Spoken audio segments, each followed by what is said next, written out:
నమస్తే, welcome to big story. Artificial intelligence లాంటి అధునాతన టెక్నాలజీ అందుబాటులోకి రావడంతో మొదట్లో అంతా సంతోషించారు. రాజకీయ పార్టీలు సైతం ఎంతో సులభంగా ఓటర్లను చేర్చుకోవచ్చని భావించారు. కాకపోతే ఇప్పుడు ఆ టెక్నాలజీ అంటేనే పార్టీలు బెంబేలెత్తే పరిస్థితి కూడా వచ్చింది. అమెరికా, యూరోపియన్ యూనియన్ లాంటి చోట్ల ఆ పరిస్థితి ఇప్పటికే వచ్చింది. ఇప్పుడు భారత్లోనూ అదే పరిస్థితి కనిపిస్తోంది. ఈ నేపథ్యంలో ఇవాల్టి big story, oh my god, it's AI.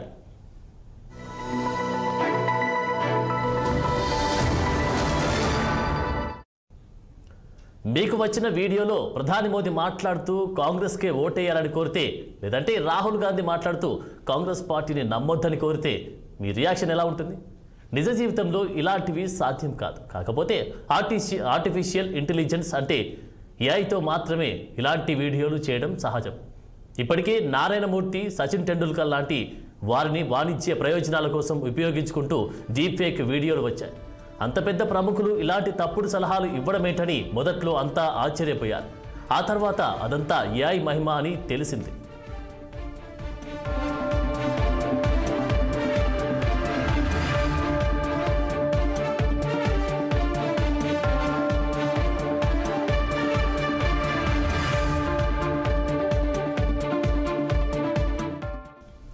భారత్లో పోలింగ్ తేదీలు సమీపించే కొద్దీ రాజకీయ నాయకుల రియలిస్టిక్ డీప్ ఫేక్ వీడియోలు సోషల్ మీడియాలో కనిపించడం అధికమైపోయింది. కరుణానిధి, మోదీ, శివరాజ్ సింగ్ చౌహాన్, కమల్నాథ్ లాంటి వారి ఫేక్ వీడియోలు ఇప్పటికే సోషల్ మీడియాలో హల్చల్ చేశాయి. ఎన్నికల్లో డీప్ ఫేక్ వీడియోలను ఉపయోగించడం 4 ఏళ్ల క్రితమే మొదలైంది. అప్పట్లో ఢిల్లీ అసెంబ్లీ ఎన్నికల సందర్భంలో మనోజ్ తివారీ లాంటి వాళ్ళ ఏఐ వీడియోలు దర్శనమిచ్చాయి. అప్పట్లో అవి తక్కువ రిజల్యూషన్ ఉండడంతో ఇప్పుడు మాత్రం హై రిజల్యూషన్ డీప్ ఫేక్ వీడియోలు కనిపిస్తూ ఉన్నాయి. టెక్నాలజీ అంతగా అభివృద్ధి చెందింది. మరి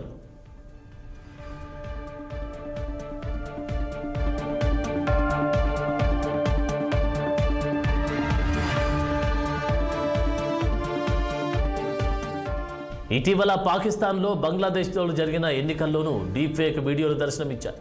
ఇక అవి మన దేశ ఎన్నికల్లోనూ కనిపించనున్నాయి. మొబైల్ డేటా చౌక కావడం, స్మార్ట్ ఫోన్ల వినియోగం అధికం కావడం కొత్త ప్రమాదాలకు తెరతీసింది.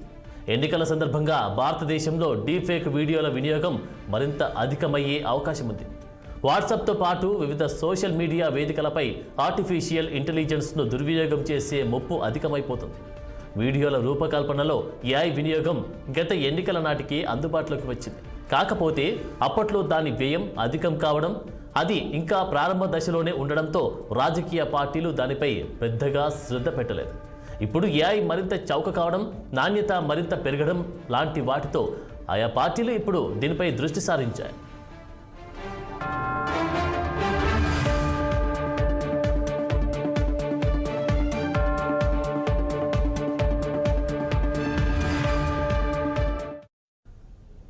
గూగుల్, మైక్రోసాఫ్ట్ లాంటి కంపెనీల సెర్చ్ ఇంజనీర్లు అనేకం ఆర్టిఫిషియల్ ఇంటెలిజెన్స్ను ఉపయోగిస్తున్నాయి. చాలా సందర్భాల్లో ఇవి తప్పుడు సమాధానాలు ఇచ్చే అవకాశం కూడా ఉంది. రాజకీయంగా మోదీపై ఒక యూజర్ అడిగిన ప్రశ్నకు తప్పుడు సమాధానం వచ్చింది. దీనిపై కేంద్ర ప్రభుత్వం మండిపడింది. టెక్నాలజీ వినియోగంలో జాగ్రత్తగా ఉండాల్సిందిగా ఆయా కంపెనీలకు సలహా ఇచ్చింది. టెస్టింగ్లో ఉన్న లేదంటే నమ్మకశక్యం కాని ఏఐ సిస్టమ్స్ను భారతీయ యూజర్లకు అందించే సందర్భంలో అవి తప్పనిసరిగా భారత ప్రభుత్వ అనుమతి తీసుకోవాలని సూచించింది. అంతేకాక కృత్రిమ మేధాలు జనరేట్ అయిన సమాచారము తప్పయ్యే అవకాశం ఉన్నందున లేబుల్ వేయాల్సిందిగా కూడా సూచించింది.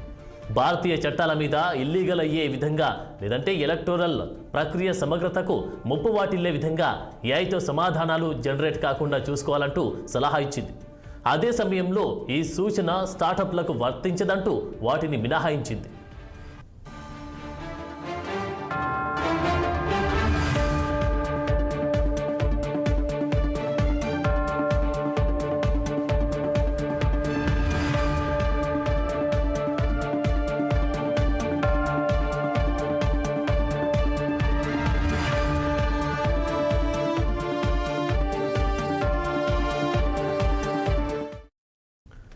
ఆర్టిఫిషియల్ ఇంటెలిజెన్స్ అనేది రెండు వైపులా పదును ఉన్న కత్తి లాంటిది. ప్రయోజనాలు ఎన్ని ఉంటాయో ముప్పు అవకాశాలు కూడా అంత అధికంగానే ఉన్నాయి.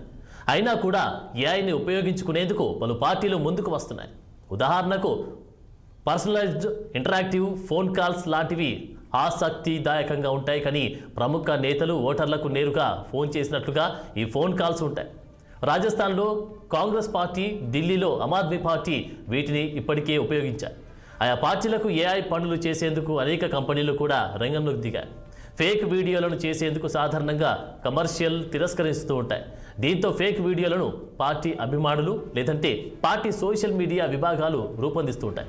రకరకాల టూల్స్ అందుబాటులో ఉండడంతో ల్యాప్టాప్ ఉంటే చాలు ఫేక్ వీడియోలు చేయవచ్చు. డీప్ ఫేక్ వీడియోలు చేయడం ద్వారా ఆయా నాయకులు సున్నిత అంశాలపై వివాదాస్పద వ్యాఖ్యలు చేసినట్లుగా వీడియోలు రూపొందించవచ్చు. నిజం నెగ్గు తేలేటప్పటికీ జరగవలసిందే నష్టం జరిగిపోతుంది.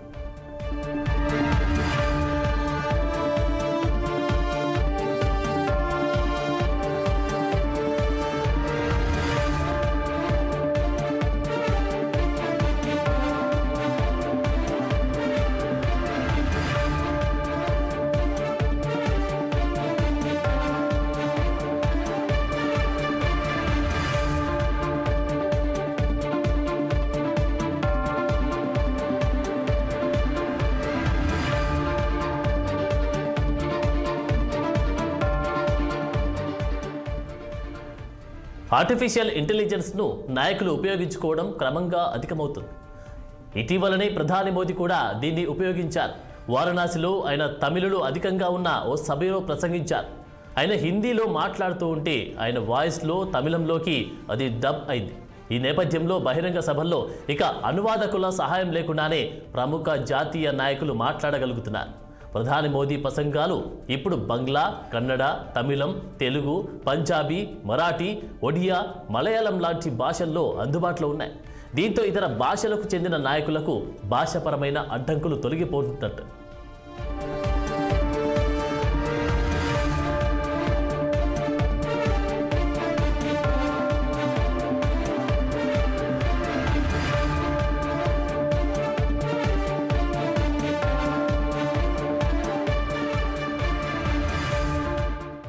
భారత్లో ప్రస్తుతం తప్పుడు సమాచారం లేదా ఫేక్ న్యూస్ వ్యాప్తిపై చట్టాలు బహిరంగంగా ఉన్నాయి. అలా చేయడాన్ని ఒక నేరంగా గుర్తించే అవకాశం లేదు. అయితే అలాంటి తప్పుడు వార్తల ప్రచారం కారణంగా జరిగిన పరిణామాలపై మాత్రం చర్య తీసుకునే అవకాశం ఉంది. అయితే జూలై 1 నుంచి అమల్లోకి వచ్చే నూతన క్రిమినల్ కోడ్ భారతీయ న్యాయ సంహితలో మాత్రం తప్పుడు సమాచారం వ్యాప్తిపై కూడా చర్యలు తీసుకునే వీలుంది. ఐటీ నిబంధనల విషయానికి వస్తే తప్పుడు పనులు చేయకుండా యూజర్లకు అవగాహన కల్పించే చర్యలు తీసుకునే బాధ్యత ఆయా ప్లాట్ఫామ్స్కు ఉంటుంది. చాలా సంస్థలు యూజర్లు పోస్ట్ చేసే వాటిని గమనిస్తూ ఉంటాయి. కాకపోతే ఆలోగా అవి వ్యాప్తి చెందే అవకాశం కూడా ఉంటాయి.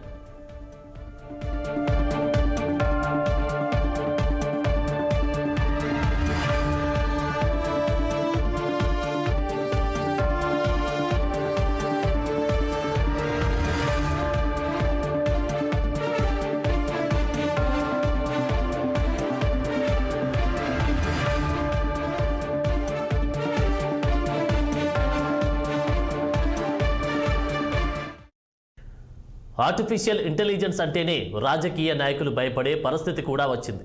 మన దేశంలో మాత్రమే కాదు, అమెరికాలోనూ రాజకీయ నాయకులు ఏఐ అంటేనే వణికిపోతున్నారు. ఎన్నికలు నిర్వహించే వ్యవస్థల అధికారులు సైతం ఏఐ దుర్వినియోగంపై ఆందోళన వ్యక్తం చేస్తున్నారు. ఆర్టిఫిషియల్ ఇంటెలిజెన్స్ సృష్టించి వ్యాప్తి చేసే తప్పుడు సమాచారం ఈ ఏడాది జరిగే అధ్యక్ష ఎన్నికల్లో పెను ప్రభావం కనబర్చే అవకాశం ఉందని హిల్లారీ క్లింటన్ అన్నారు. అమెరికా ఎన్నికల అధికారులు సైతం ఇదే విధమైన ఆందోళన వ్యక్తం చేస్తున్నారు. రష్యా లాంటి దేశాలు ఏఐ ఉపయోగించడం ద్వారా అమెరికా ఎన్నికలను ప్రభావితం చేసే అవకాశం ఉందన్నారు. 2016 ఎన్నికల్లో డొనాల్డ్ ట్రంప్కు అనుకూలంగా రష్యా వ్యవహరించిందన్న ఆరోపణలు వచ్చాయి. మరో నైపుణ ఐటీ దిగ్గజ సంస్థలు సైతం రకరకాల పద్ధతుల్లో ఓటర్లను ప్రభావితం చేయవచ్చన్న ఆందోళన వ్యక్తమవుతుంది.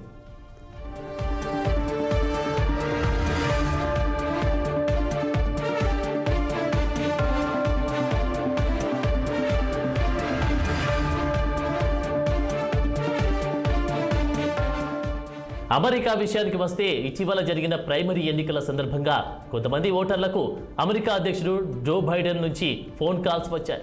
ప్రైమరీలలో ఓటేయాల్సిన అవసరం లేదంటూ ఆ కాల్స్లో బైడెన్ చెప్పడం వారిని ఆశ్చర్యానికి గురిచేసింది.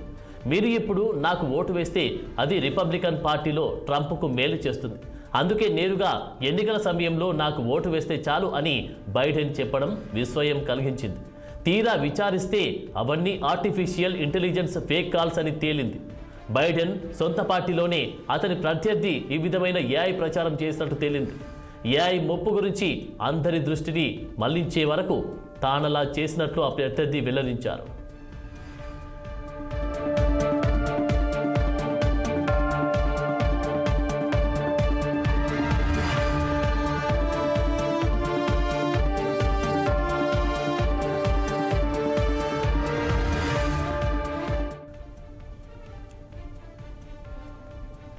అమెరికాలో 2016 అధ్యక్ష ఎన్నికల్లోనే సోషల్ మీడియాలో తప్పుడు సమాచారం బాగా వ్యాప్తి చెందింది. ఏఐతో ఇప్పుడు అది మరింత విస్తరించే అవకాశం ఉందన్న భయం నెలకొంటోంది. అభ్యర్థుల గురించి మాత్రమే కాకుండా పోలింగ్ తేదీ, సమయం, ప్రాంతం లాంటి వాటిపై తప్పుడు సమాచారం వ్యాప్తి చెందే అవకాశం ఉంది. అందుకే ఎన్నికల సమయంలో మరీ ముఖ్యంగా ఎన్నికల సంబంధిత సమాచారం ప్రచారానికి సంబంధించి ఏఐపై కొన్ని నియంత్రణలు కూడా ఉండాలన్న డిమాండ్ కూడా ఇప్పుడు తెరపైకి వస్తోంది. టెక్ సంస్థలతో కలిసి ఎన్నికల సంఘాలు కలిసి పనిచేయాల్సిన అవసరం ఉందని గూగుల్ మాజీ సీఈఓ ఎరిక్ అన్నారు.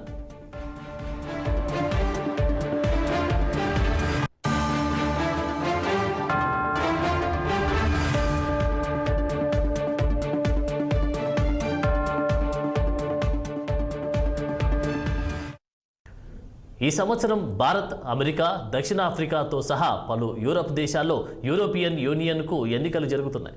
ప్రపంచవ్యాప్తంగా మొత్తం మీద 50 దేశాల్లో ఎన్నికలు జరుగుతున్నాయి. ఈ నేపథ్యంలో ఎన్నికలను ప్రభావితం చేసేందుకు ఆర్టిఫిషియల్ ఇంటెలిజెన్స్ను ఉపయోగించుకునే అవకాశం అధికమైపోయింది. అది కనుక జరిగితే అందుకు వీలు కల్పించిన టెక్ సంస్థలపై కూడా కేసులు పడతాయి. అందుకే ఈ విషయంలో గూగుల్ లాంటి సంస్థలు ముందుగానే జాగ్రత్త పడుతున్నాయి. వీలైనంత వరకు సెర్చ్ ఇంజన్ల ద్వారా తాము అందించే సమాచారం తప్పులు లేకుండా ఉండేందుకు, వీలైనంత సమాధానాన్ని దాటవేసేందుకు, ఎవరికీ ఇబ్బంది రాకుండా సమాధానం ఇచ్చేందుకు ప్రయత్నిస్తున్నాయి. గూగుల్ ఇప్పటికీ ఈ విషయంలో ఓ ముందడుగు వేసింది. తన చాట్బాట్ జెమినీ వినియోగంపై కొన్ని ఆంక్షలు విధించింది. ఇవి ఇప్పటికీ అమల్లోకి వచ్చినట్లయింది. ఇక అమెరికాలోని ఓ యూజర్ ఎన్నికల గురించి అడిగిన ప్రశ్నకు ఈ తరహా ప్రశ్నలకు ఎలా సమాధానం ఇవ్వాలో నేను ఇంకా నేర్చుకుంటున్నా. ఇక నేను ఈలోగా గూగుల్లో సెర్చ్ చేయండి అని గూగుల్ జెమినీ సమాధానం ఇచ్చింది. ఇతర సంస్థల చాట్ బాట్స్ సైతం ఇదే ధోరణి అనుసరిస్తున్నాయి.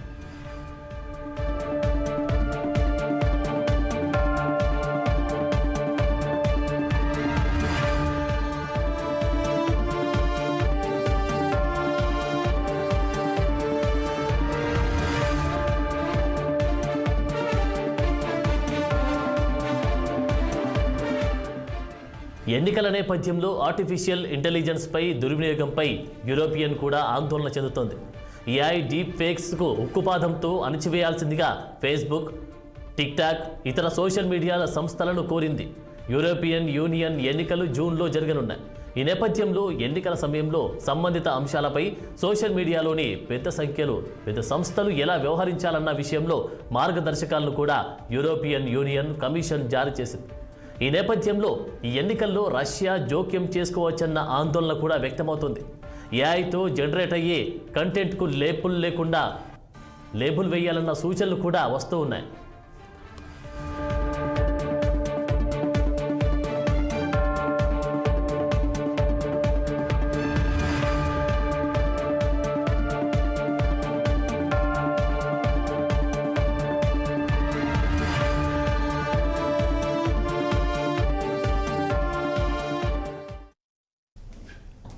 ఎన్నికల నేపథ్యంలో ఆర్టిఫిషియల్ ఇంటెలిజెన్స్ను నియంత్రించాల్సిన అవసరం కనిపిస్తుంది. ఈ నేపథ్యంలోనే Internet Freedom Foundation, Software Freedom Law Centre, Access Now లాంటి సంస్థలు రంగంలోకి దిగాయి.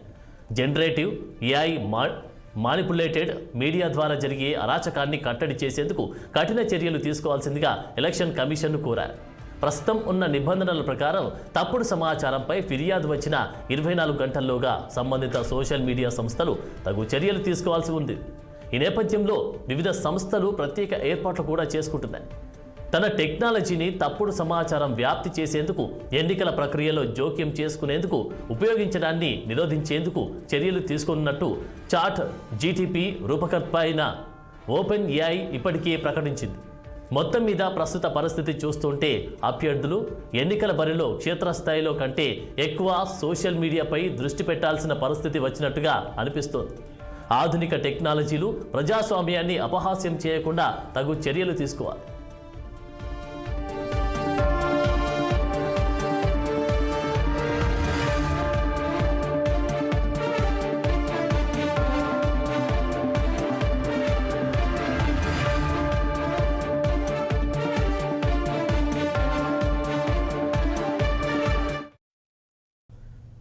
ఇది ఇవాల్టి బిగ్ స్టోరీ. మరో ఎపిసోడ్లో మళ్ళీ కలుద్దాం. నమస్కారం.